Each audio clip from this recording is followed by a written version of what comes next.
तो दोस्तों, अगर आप CTET 2026 सितंबर के एग्ज़ाम की तैयारी कर रहे हैं तो आपने इस बार सही प्लेटफॉर्म पकड़ा है, सही जगह का चुनाव किया है। क्योंकि जहां पर आपको मिलियन में सब्सक्राइबर तो नहीं मिलेंगे, मैराथन क्लासेस तो नहीं मिलेगी, लेकिन परीक्षा में आपके यहाँ से प्रश्न आपको देखने को मिलेंगे। इसी प्रकार के प्रश्न हो सकता है कि आपको वही प्रश्न मिल जाए, लेकिन आप जब परीक्षा देकर आएंगे तो कहेंगे कि हाँ, मैंने ऐसे चैनल से तैयारी की थी जहाँ पर सब्सक्राइबर तो नहीं थे, मैराथन क्लासेस नहीं थी, लेकिन प्रश्न तो यहाँ से बने ही थे।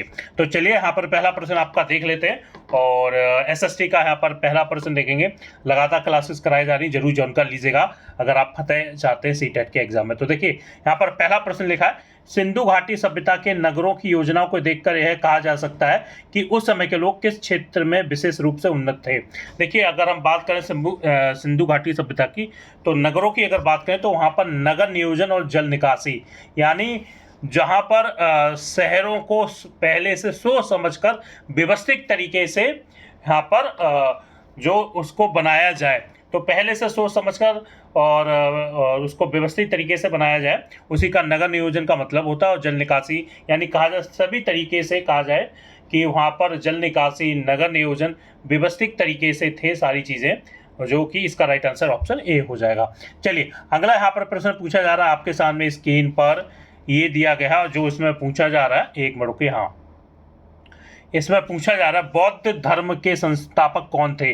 देखिए, बौद्ध धर्म के संस्थापक की अगर हम बात करें तो भैया गौतम बुद्ध थे, ऑप्शन बी यहाँ पर राइट आंसर हो जाएगा। और इनका जन्म कहाँ हुआ था? लुम्बिनी में हुआ था, ध्यान रखिएगा, लुम्बिनी में हुआ था। और वर्तमान समय में वो ये जो जगह कहाँ पर है, जो कि नेपाल में है।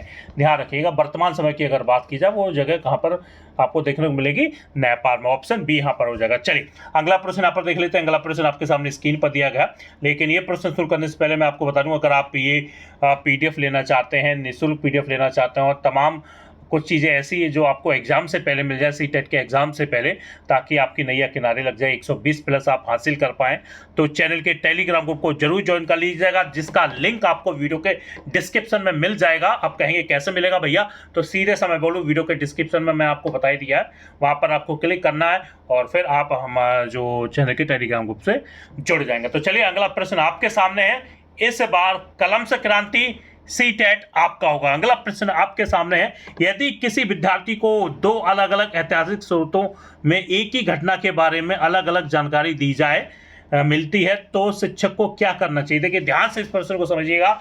मैंने बताया था, हर वीडियो में बताया था कि CTET का एग्जाम एक ऐसा एग्जाम है, चाहे आप लाखों किताबें पढ़ लें, हजारों पढ़ लें, उसका कोई मतलब नहीं। और जो बिना पढ़ के भी जाएगा, यानी जिसने कभी किताब भी ना खोली हुई और उस समय उसने प्रश्नों को समझ लिया, उस समय अपना विवेक का प्रयोग कर लिया, वो इस CTET में 120 अंक पाएगा। तो देखिए यहाँ पर जो लिखा हुआ है, यदि किसी विद्यार्थी को दो अलग अलग ऐतिहासिक स्रोतों में एक ही घटना के बारे में अलग अलग जानकारी मिलती, तो शिक्षक को क्या करना चाहिए। तो भैया शिक्षक को क्या करना चाहिए, यहाँ पर अगर देखा जाए केवल एक ही स्रोत को सही बताना चाहिए। देखिए बिल्कुल गलत हो जाएगा option number A. Option C देखें, विद्यार्थी को उत्तर याद करवाना चाहिए, नहीं दूसरे स्रोत को अनदेखा करना चाहिए। तो देखिए आपको यहाँ पर कुछ नहीं आता है, लेकिन फिर भी आपने ऑप्शन देखने के बाद आपने कहीं ना कहीं यहाँ पर अपनी बुद्धि का प्रयोग किया, तो भैया एक ही ऑप्शन बनता है, दोनों स्रोतों की तुलना करवाना चाहिए।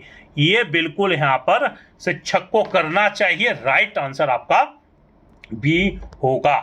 चलिए अगला प्रश्न यहाँ पर पूछा जा रहा है, जो आपके सामने स्क्रीन पर है, प्रश्न संख्या नंबर है चौथा। यहाँ पर चौथा जो पूछा जा रहा है, इंडिका नामक पुस्तक किसने लिखी थी। देखिए इंडिका नामक पुस्तक की अगर बात करी जाए तो सबसे पहले बात आ जाती है यूनानी राजदूत, जो कि मैक्सिथीस। यहाँ पर राइट आंसर आपका हो जाएगा option number B, right answer हो जाएगा, ठीक है ना। और आपको ध्यान में रखना, ये प्रश्न पूछा भी गया, कई बार प्रश्न यहाँ पर पूछा गया, इंडिका नामक पुस्तक लिखी थी, ठीक है ना। तो चलिए मैग्नेथीस जो यहाँ पर राइट आंसर हो जाएगा, जो कि एक यूनानी राजदूत थे, ठीक ना। और एक और प्रश्न यहाँ पे बनता है कि ये कौन से शासनकाल में आए थे, यानी चंद्रगुप्त मौर्य के शासनकाल में भारत में आया था, ठीक है ना। ये भी आपको ध्यान में रखना है, जो एक यूनानी राजदूत था ये मैग्नेथीस, ठीक है ना। चलिए अगला यहाँ पर प्रश्न है, भारत में कानून बनाने वाली सर्वोच्च संस्था कौन सी है। देखिए भारत में कानून बनाने वाली सर्वोच्च संस्था कौन सी है, जो आपको बताना है। तो यहाँ पर अगर देखें, सर्वोच्च न्यायालय है, संसद है, निर्वाचन आयोग है या राष्ट्रपति है। देखिए अगर हमें यहाँ पर देखे जाए तो भारत में केंद्रीय स्तर पर कानून बनाने वाली जो कानून बनाने का प्रमुख कार्य कौन करता है, यानी संसद करता है। यहाँ पर ऑप्शन नंबर आपका बी यहाँ पर सही हो जाएगा, ध्यान रखिएगा जो ऑप्शन आपको यहाँ पर प्रश्न में पूछा गया। चलिए अगला प्रश्न यहाँ पर देख लेते हैं। अगला प्रश्न ये दिया गया आपके स्क्रीन पर, जो पूछा जा रहा है, एक शिक्षक विद्यार्थियों को स्थानीय बाजार का सर्वेक्षण करने और वहां मिलने वाली वस्तुओं की कीमतों की तुलना करने के लिए कहा जाता है। यह गतिविधि सामाजिक विज्ञान सीखने में किस प्रकार सहायक है? केवल रटने में सहायक है भैया, इसको तो हटा दीजिएगा, उड़ा दीजिएगा, हटाइए, क्योंकि कुछ ऑप्शंस ऐसे होते हैं जहां पर कोई लेना देना नहीं होता। अगर हम बात करें सीखी केवल लिखने के लिए, इसको भी हटा दीजिएगा, केवल परीक्षा तैयारी करने नहीं, वास्तविक जीवन से जोड़ने में इसका जो बिल्कुल सही आंसर यहाँ पर हो जाएगा ऑप्शन बी के साथ यहाँ पर चले जाएंगे, बी पर लगा दीजिएगा, बाकी ये सारे हटा दीजिएगा। चलिए अगला प्रश्न यहाँ पर देख लेते हैं। अगला प्रश्न संख्या 7वां आपके सामने ये स्क्रीन पर दिया गया, पंचायती राज से आया। देखिए पंचायती राज व्यवस्था का सबसे निचला स्तर कौन सा है? देखिए पंचायती राज व्यवस्था का सबसे निचला स्तर कौन सी बात की जाती है, तो हम अगर बात करें तो वो आ जाता है, यानी पहली बात कि इसका उत्तर जो राइट आंसर हो जाएगा ग्राम पंचायत, यहाँ पर आपका राइट आंसर हो जाएगा ऑप्शन बी यहाँ पर हो जाएगा, ठीक है ना। तो यहाँ पर चले जाएंगे बी के साथ। चलिए अगला यहाँ पर प्रश्न देख लेते हैं। अगला प्रश्न आपके सामने दिया गया है, ये दिया गया, भारत में मानसूनी वर्षा मुख्य रूप से किस कारण होती है? देखिए भारत में मानसूनी वर्षा किस कारण होती है, तो भैया मानसूनी पवनों के कारण होती है। ऑप्शन नंबर ए यहाँ पर हो जाएगा राइट आंसर, जो ऑप्शन ए, ठीक है ना। चलिए अगला यहाँ पर प्रश्न देख लेते हैं। अगला प्रश्न यहाँ पर पूछा जा रहा है, प्रश्न संख्या 9 है। यदि सामाजिक विज्ञान की कक्षा में शिक्षक विद्यार्थियों से पूछता है, यदि आप उस समय के किसान होते तो उस परिस्थिति में क्या निर्णय लेते और क्यों? यह प्रश्न मुख्यतः किस क्षमता को विकसित करता है, ठीक है ना।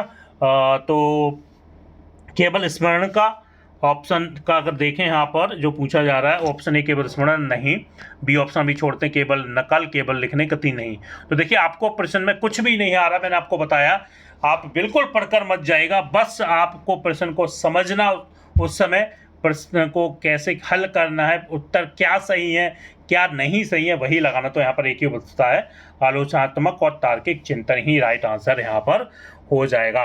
तो देखिए अगर मैं इस प्रश्न की बात करूं तो इस प्रकार का प्रश्न विद्यार्थियों को केवल तथ्य याद कराने की बजाय, यानी सीधी सी बातें जो स्वयं को सोचने और निर्णय जो कहा जाए सीधी तरीके से खुद चिंतन करना है उसको, और सारी चीज़ों को मैंने आपको पहले बताया था कि प्रत्यक्ष रूप से करके सीखना और खुद यहाँ पर इस्तेमाल करने विवेक का प्रयोग करना है।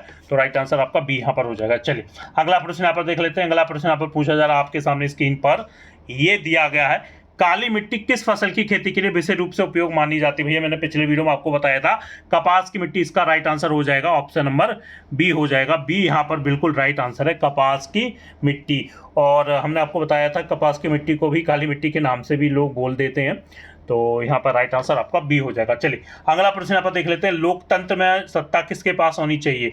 देखिए लोकतंत्र में सत्ता किसके पास होनी चाहिए भैया?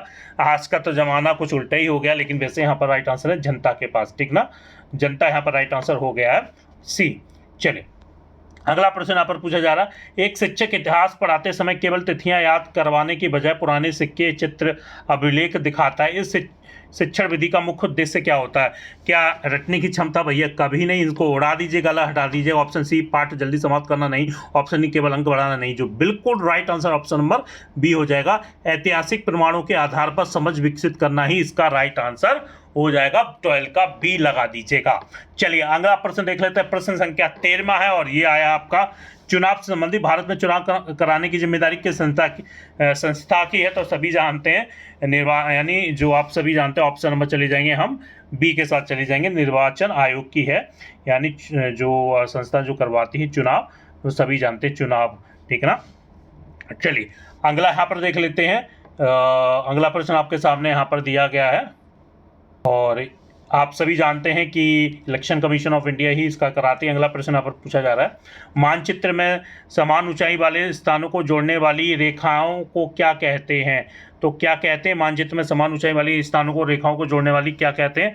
तो यहाँ पर अगर देखें कि अंशांश रेखाएं कहलाती हैं, देशांश रेखाएं कहलाती हैं, समोच्च रेखाएं कहलाती हैं, सीमाएं रेखा कहलाती हैं। तो भैया मानचित्र पर जो समान ऊंचाई वाले स्थानों को जोड़ने वाली रेखाएं को हम कहते हैं समोच्च रेखाएं कहते हैं, ठीक है ना। ऑप्शन सी यहाँ पर राइट आंसर हो जाएगा। चलिए अगला प्रश्न यहाँ पर देख लेते हैं। अगला प्रश्न पूछा जा रहा है, यदि यहाँ पर पूछा जा रहा है, यदि शिक्षक विद्यार्थियों को किसी सामाजिक समस्या पर समूह में चर्चा करने और अलग अलग समाधान प्रस्तुत करने के लिए कहता, तो इससे मुख्यतः क्या विकसित होगा? केवल याद करने की क्षमता नहीं भैया, केवल लिखने की क्षमता नहीं भैया, केवल पाठ पढ़ने की क्षमता नहीं भैया। ऑप्शन डी, सी, ए हटा दीजिएगा। जो राइट आंसर आपका होगा विचार विमर्श एवं समस्या समाधान की क्षमता, ये राइट आंसर यहाँ पर हो जाएगा। चलिए अगला प्रश्न यहाँ पर देख लेते हैं, धर्मनिरपेक्षता से क्या तात्पर्य है? देखिए यहाँ पर अगर बात की जाए धर्मनिरपेक्षता से अगर बात की जाए तो भैया ऑप्शन नंबर चले जाएंगे बी के साथ, सभी धर्मों के प्रति समान व्यवहार करना ही इसका राइट आंसर हो जाएगा। लगा दीजिएगा, लॉक कर दीजिएगा ऑप्शन नंबर बी। चलिए अगला प्रश्न यहाँ पर दिया गया, पृथ्वी अपने अक्ष पर घूमने का सबसे प्रमुख परिणाम क्या है? तो भैया पृथ्वी के अपने अक्ष पर घूमने का सबसे प्रमुख प्रमाण होता है ऑप्शन बी, दिन और रात का होना ही होता है। ये आपको ध्यान में रखना है। चलिए अगला प्रश्न है, सामाजिक विज्ञान की कक्षा में एक विद्यार्थी किसी ऐतिहासिक घटना के बारे में पाठ्य पुस्तक से अलग मत प्रस्तुत करता है। शिक्षक की सबसे उपयुक्त प्रतिक्रिया क्या होनी चाहिए? तुरंत गलत घोषित करना चाहिए, या उसके विचार को अनदेखा करना चाहिए, उसे तर्क और स्रोतों पर चर्चा करना चाहिए, या उसे याद करने के लिए कहना चाहिए? देखिए नहीं, इसको गलत करना है, आपको डी ऑप्शन गलत करना है, लेकिन जो एक सही है ऑप्शन सी, उसे तर्क और स्रोतों पर चर्चा करने के लिए कहा जाना यानी करना चाहिए। ठीक है ना।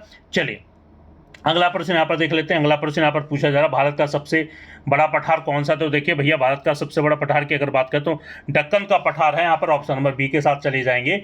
ये सभी जानते हैं दक्कन का पठार सबसे बड़ा भाग है, और ये कहाँ पर है? यानी नर्मदा नदी के दक्षिण में स्थित है। ये भी आपको ध्यान में रखना है, कहाँ पर है? नर्मदा नदी के दक्षिण में स्थित है। ठीक है ना। चलिए अगला यहाँ पर देख लेते हैं। अगला प्रश्न यहाँ पर पूछा जा रहा है, सामाजिक विज्ञान के आकलन में विद्यार्थियों की वास्तविक समझ अनुप्रयोग क्षमता जानने के लिए निम्न में से कौन सा तरीका अधिक प्रभावी है?